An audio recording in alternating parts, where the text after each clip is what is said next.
At 7 o'clock, we got a lot of 7 o'clock games. We got NC A&T, which went 1-10, traveling to Wake, who went 4-8. Wake favored by 37.5 points on ESPN Plus / ECC Network Extra. Mitch Griffiths, the quarterback for Wake last year, went 124 207, threw for 1,553 yards, 9 touchdowns, 7 interceptions. Demon Claiborne had 137 carries on the ground for 586 yards and 5 touchdowns. And Jamal Banks had 59 catches for 653 yards and 4 touchdowns.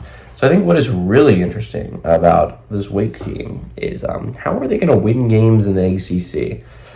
Because I don't see where there's a lot of them are going to happen. I understand the ACC is not the strongest conference in the world, right, this year, but I do think there's a good amount of solid football teams in it, right? Clemson and Florida State are obviously the go-to ones that you're going to point to, but Louisville's a very strong team this year. Virginia Tech's a very strong team this year. Miami looks like they could be good with Cam Ward. Georgia Tech is extremely underrated heading into the year, considering what they looked like at the end of last year. This was a team that only lost to Georgia by 8.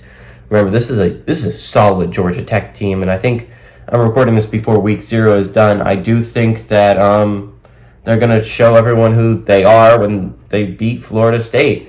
This could age really poorly. But I think there's a lot of solid teams. Not to mention SMU is a new addition, and they could easily be a great team. Boston College is a good, young, talented QB, as well as Virginia, despite that not leading to wins last year. And again, and you're just looking at this list. Syracuse brings in a solid guy in Kyle McCord. And it's just like, I don't know. Duke brings in Malik Murphy, who played well in his limited time at Texas last year. Now, do I think Duke's going to be extraordinary? No. And then this doesn't even mention teams like NC State, who's obviously going to be great. They're in the top 25 for a reason. UNC, which always has a consistent offense and is good underneath Mac Brown. Again, Mac Brown's one of 3 head coaches left active that has won a national championship.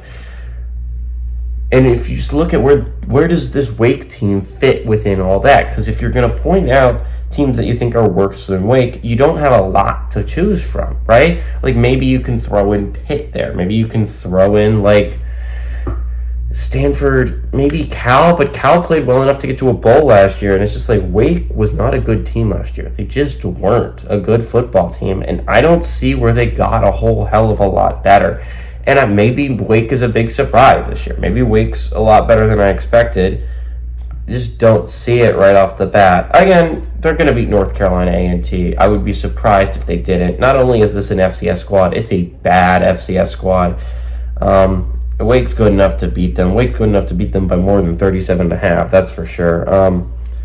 I just don't. I use this to say I don't expect a lot from Wake this year. Sorry, Wake fans out there.